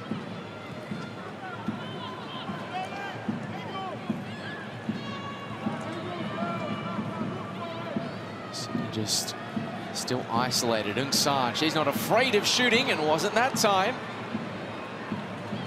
Not able to force Tiana Robinson into any meaningful goalkeeping work other than to pick up the replacement ball. Hasn't she been right though, Alyssa Rimsard off the bench? She's been great off the bench today, and she's been great off the bench many times for the Western Sydney Wanderers. She brings this spark to this team. When she comes on off the bench especially, you can see that impact that she makes, and today she's been fantastic for the Western Sydney Wanderers. Clearly the Allianz crowd haven't spotted Milos Ninkovic yet because no boos coming through. Those players who, like Amy Harrison, has walked either side of this Sydney Derby divide.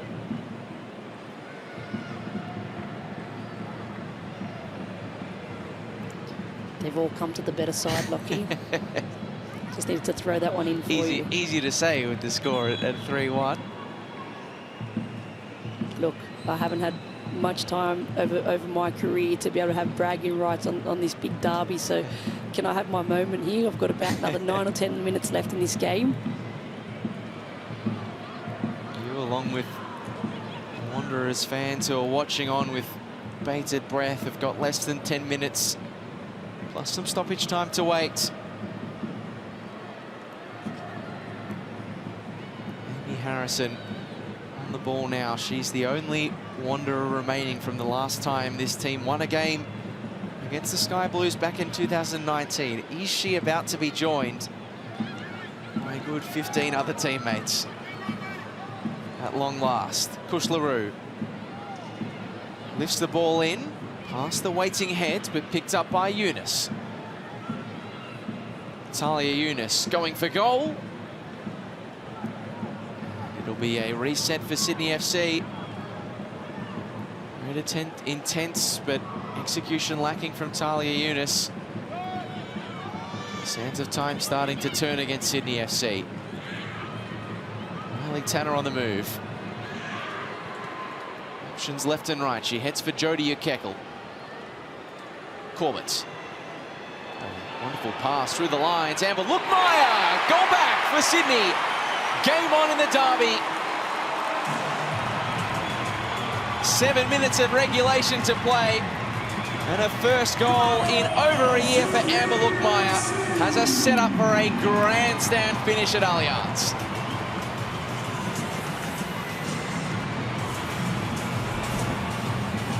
What a beautiful reverse pass here by Claire Corbett, and an unbelievable finish there by Amber Luchtmeijer. Beautiful, gets into that corner. Sham Khan can't get much to it and puts Sydney FC back into this game.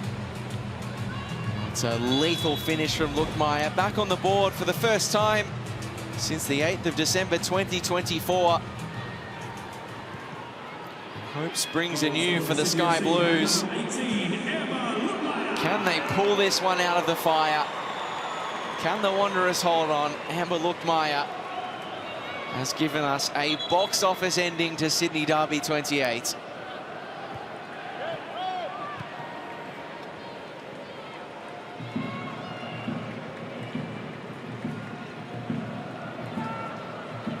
I can only imagine how the nerves are on that touchline. You can see the furious gesticulating of Jeff Abrahams. Those nerves aren't showing yet. They will be soon. Wanderers have been good value for their lead, but one goal margin is scary territory.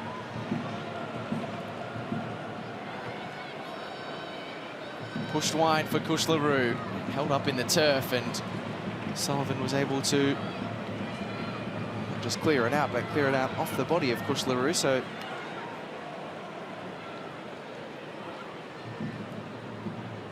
that's the answer to the question about where Jeff Abraham's head is at.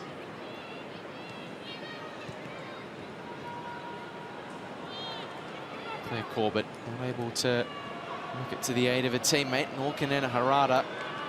It's a fantastic finish from Amber Luchtmeijer, but cracking through pass from Claire Corbett as well, the 15-year-old.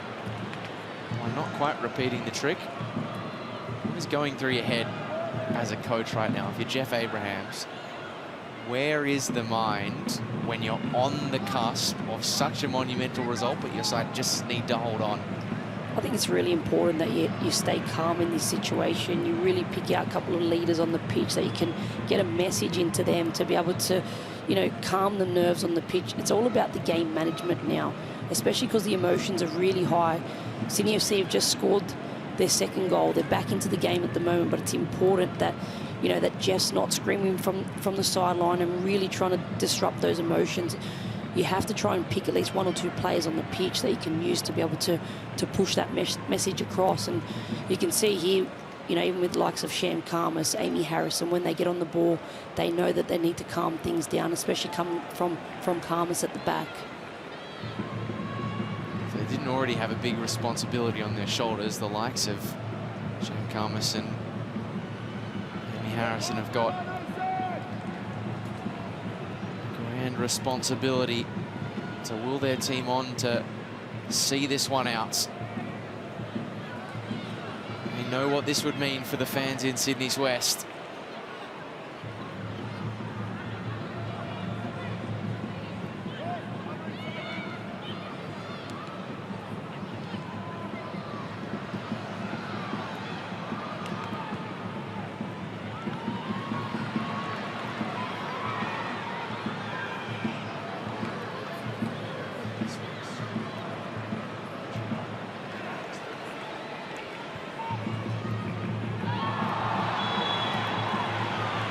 It's been a long time since the Sky Blues last scored 2 in a game. This is the first time they've been able to do that since round 3. Have to go back to the 2nd of March to find the previous instance of them scoring thrice in a game. That's what they'll have to do, as Tanner is held up by Buchanan. Great block from the fullback. And again.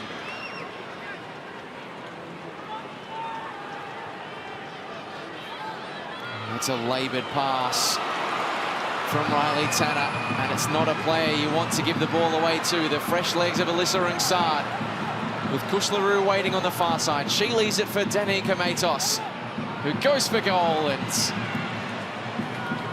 will forward the football back rather freely to Sydney FC. One of those players you like. Tori Chumeth is not a regular scorer of goals, just the one in her 104-game Ninja A-League career. Sydney FC are going to have to be wary of those breakaways, because Alyssa Ringsard didn't make the most of that one perhaps, but she is one of those players who can be devastating in transition with the pace and shooting ability she's got.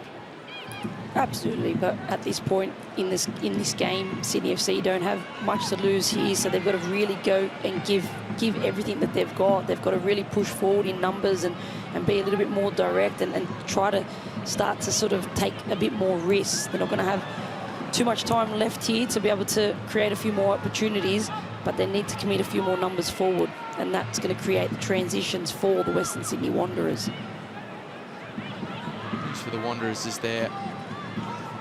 Will only be 4 minutes of additional time that they'll have to see out, but it's going to feel like 40 with the weights and the pressure upon them.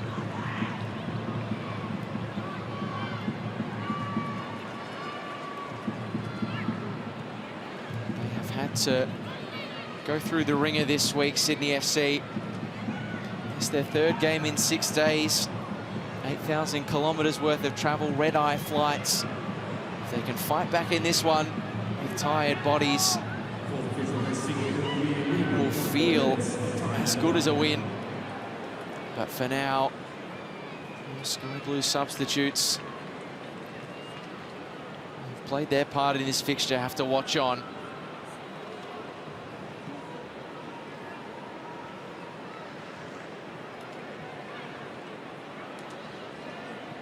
Tension in the air at Allianz Stadium. Both sides know what's at stake right now. Matos launching it away. Does Sydney have one last blue wave left in them?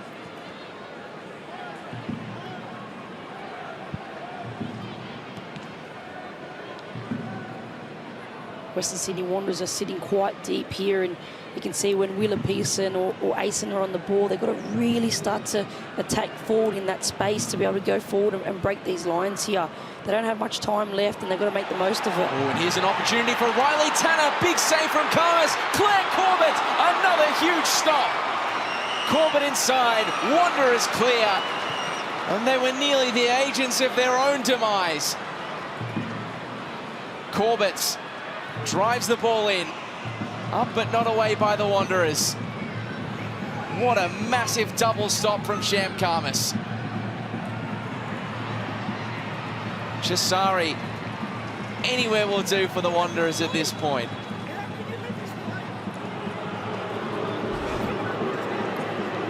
Wow, what an opportunity here for Sydney FC. Riley Tanner gets in behind the Wanderers' defence there, and what a save by Sham Caspers and Amy Harrison, both putting their bodies on the line there for their team.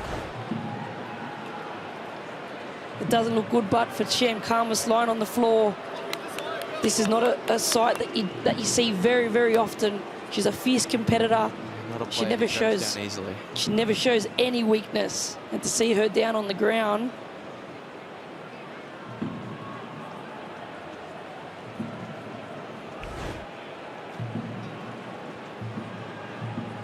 That is top stuff from Sham Caspers. Come together with the body of Amy Harrison, but you can see, it looks at least, that she's pointing towards sort of collarbone, shoulder area. We've seen Sarah Hunter suffer an injury in that part of the body today. You can see here she just puts her body on the line and comes across, and then Amy Harrison is just in the way there, and she is pointing to her shoulder, collarbone. She has had problems with that injury before. She's played through it before, but she's also looks like she's touching her jaw. I think it was impressive on the replay. So both her and Amy Harrison were just launching their bodies at the ball to try and stop Claire Corbett. The two most experienced heads in this team fighting tooth and nail to protect this precious, precious derby lead for the Wanderers. And that's what you want to see from these girls on the pitch. You want to see them putting their bodies on the line for this win, because it does mean a lot, not just to this team, but to the previous players of the Western Sydney Wanderers. It's been, you know, a long time between these derbies and a lot of losses and not enough wins. And to be able to see these two players that have been around the game for such a long time just show their experience and show the youngsters what it means to be able to put your body on the line. And Sham Caspers, every day of the week, is one of those players that every time she takes a pitch, especially, she's such a great leader for this team and always putting her body on the line. And you can see here, she'll play on even in this pain. And as if this game, this derby, could not get any more dramatic, it'll be added time on added time, and Caspers is able to claim.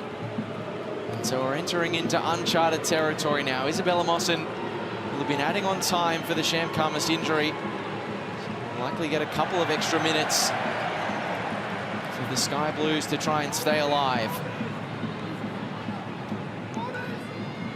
Yes, the Wanderers can find a fourth. Ungsad looking to do exactly that, but well won back by Corbett.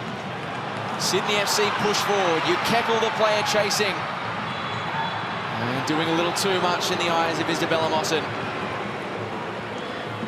Every single stoppage, every free kick affords seconds of precious time chewed away for the Wanderers. Again, a silly foul here by Kekel. You don't want to be giving away fouls like that when you've only got a couple of minutes left on the clock. I know the frustrations are high. Wanderers make their final substitution. Nikita Fazari is going to be coming on. She wasn't meant to be on the bench today, but that warm-up injury for Liv Price will allow her first taste of the Sydney derby. The player who's risen through the Wanderers Girls Academy, its first graduate, for another player who's risen through their youth ranks in Talia Yunus. What a performance from the 17-year-old today.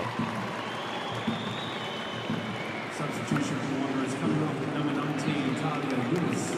Coming on number 24, Nikita Fazari. So Nikita Fazari will come on as Talia Yunus leaves to widespread handshakes and applause, richly deserved.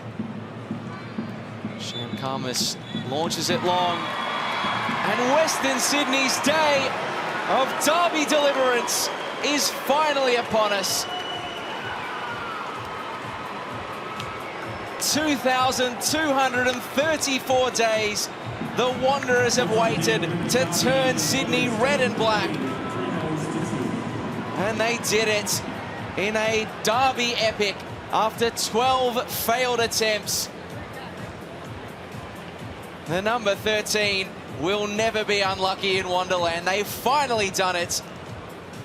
Sydney FC took the lead. Wanderers came back from behind. Goals from Alyssa Rungsard, Amy Chisari and Yuan Kong, enough to see off a late Sky Blue fight back as the Wanderers win their first Sydney derby in 6 years. For the full-time score, Sydney FC 2, Western Sydney Wanderers 3.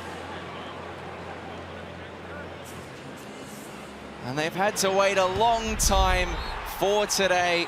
Kath Canuli, it was worth the wait. Highlights galore in this game.